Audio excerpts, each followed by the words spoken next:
I believe in quantum computation, so maybe it's not that it will happen in a year or 2 years, but in the long run, there will be quantum computation, and not only quantum computation, these are quantum technologies. I mean, not everybody has the chance of participating in a revolution like this one.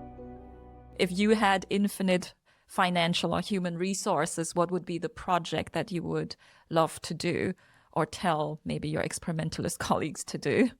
Infinite resources. Yeah, well, I would say that, and it's on my side, I think that we are limited by our brain maybe more than the financial constraints at the moment. So there's a lot of funding out there for all of these quantum things, and there's all of these technical developments that need more and more money. But the kind of things that really feel as the deep open questions, I think it just takes some brilliant minds. And I think that this is also happening because different communities have merged together. You know, initially this quantum computing started as something very small, but now when you see some of the big conferences and you see new communities coming in, from computer scientists to mathematical physicists, people working on quantum gravity, this is so enlarging, and now all of them speak the same language. And so I think that sort of to fund this community, and this is what's happening at the moment, this is, I see as one of the most promising developments. And if quantum information played a role in all of that, it's now a common language and a common way of thinking across different communities that so far have been very disconnected. And I think that this is one of these consequences and all of that.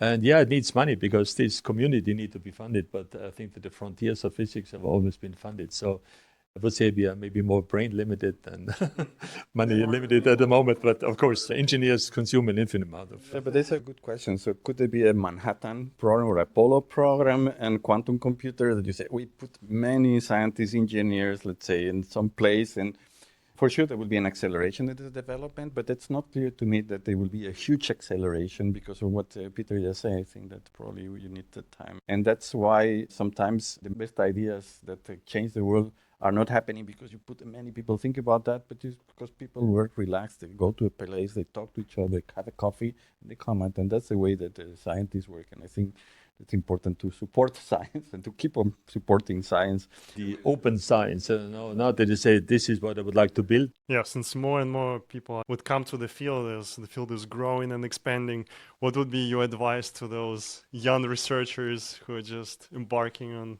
this quantum adventure? I think one should really say that some of the culture in the field has changed enormously. So in these first 10 years, when we collaborated on many of these things and these ideas one came up with, it was really a very small community, more like a kind of a sect, in some niche or so that many didn't really believe in. And somehow, this notion that this whole quantum computing will not work, experimentally, and why would you do it, and so on. This was for quite a long time. And then there was this phase transition somehow that from one day we said, no, it's not going to work. Everybody believed, oh, it will work, okay? And all of these startup companies are now coming and so on. And I think that many young people are attracted, on the one hand, by really the most brilliant minds.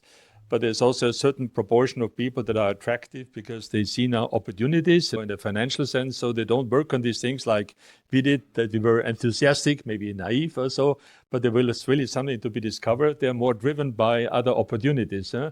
And it needs these people. That's very important. So the climate has somehow changed. And to keep maybe also a little bit part of this original spirit, that to be completely open and new discoveries and so on, that this is, I think, very important. So we are broadening, but things have changed. The culture has changed in the field. Yeah. And hopefully AI can absorb some of the mercenaries, but it's always like whatever has the strongest gravity, whereas the fastest climb rate, I think now, maybe it was quantum computing for a bit, now it's AI. So that's good probably for the field to lighten the load of people that just want to do something quickly.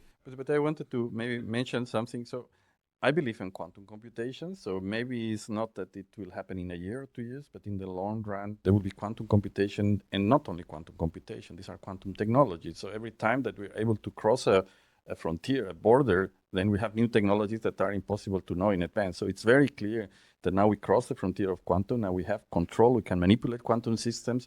And I think that it's very important for young people to know that that's really something happening at the moment. There is something that will probably have a huge impact in the next 10, 20 years, and they can live that. It's really a privilege to be able to be in a place where something is happening. That's why it's so attractive. But I think there is a reason behind that. The fact that there's a time to develop new technologies based on quantum that is still to be discovered. So apart from building quantum computers and what do you say, this thing that you want to have a close benefit, there are many open questions that will come up. So it's a very good time to enter this field for the young scientists. Of course, that's very crowded, but anyway, that's a unique opportunity that is, I mean, not everybody has the chance of participating in a revolution like this one.